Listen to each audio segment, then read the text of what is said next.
Hey, what is up, guys, and welcome back to Confessions of a Doctorholic. It's Hafsa, or Dr. Slayman, and tonight I want to walk you through one of those trauma cases that leaves a mark. The kind you don't really process until hours later.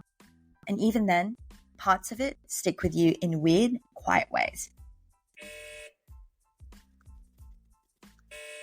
So it starts like any other night shift. Then comes the trauma page. Motor vehicle accident, woman in her 40s, coming in hot. We rush to Trauma Bay 2. And before anything else, I see her. She looks awful. So pale, blood dripping from her mouth, gurgling. The emergency team tells us she had to be pulled out of her vehicle. Airbags didn't deploy. She wasn't wearing a seatbelt. She flew out. We transfer her to the trauma bed. She's conscious but agitated. Thrashing wildly, pulling at wires, not talking, not following commands. We try to do a basic neuro check, ask her to squeeze our hands. There's weakness on the left side. And we're thinking, is this neurological? Or is it pain? Or both? Someone says it's just a deficit, probably a fluke. But something didn't sit right. We move on. We check pulses. Nothing in the feet. We grab the Doppler. Still nothing. Then we yell, vitals. We need vitals now. The nurses move fast. First blood pressure reading, 62/30. Suddenly everything shifts. She slumps. Her eyes close. She crashes. We start compressions. Emergency medicine places a chest tube on the left. Nothing comes out. The tube slips. Blood starts pouring out. A second chest tube, repositioned. Massive hemothorax. Blood just floods out. My senior calls it. We're going for a bedside thoracotomy. That's where you literally open the chest at bedside. No time to transport to the OR. Just try to save them right there, right now. The thoracic team is at her side.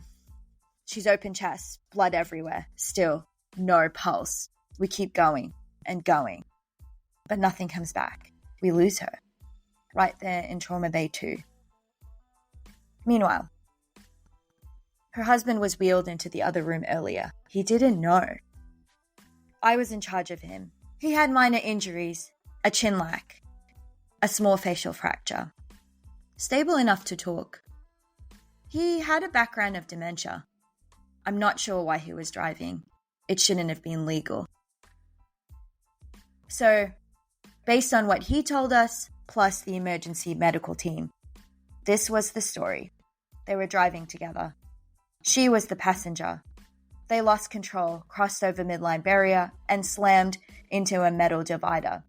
Airbags were deployed on his side, not on hers. She was ejected from the car.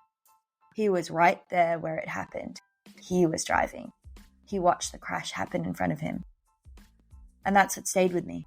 You can be this close to someone, literally in the same car, and have completely different outcomes. One walks into the ICU, the other never walks again. I don't know what else to say about the night except it was loud, it was fast, and then suddenly it was silent.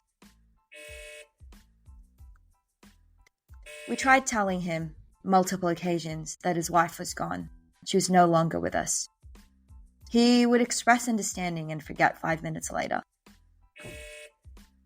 If you've worked trauma, you know that some cases fade and others linger. So that's the confession for today. This was the trauma case that lingered with me. Maybe because of the blood, maybe because of how quickly she slipped away, maybe because her husband had to leave the trauma bay without her. Thanks for listening to Confessions of a Doctorholic. This one was a tough one to tell, but it's part of the job and part of the truth. If you've had a case like this or something that stayed with you longer than expected, DM me. You can find me on Instagram at Hafsa Slayman. I'd love to hear from you. Until next time, stay safe out there, wear your seatbelt, and check in on each other because medicine is hard, but doing it alone is harder.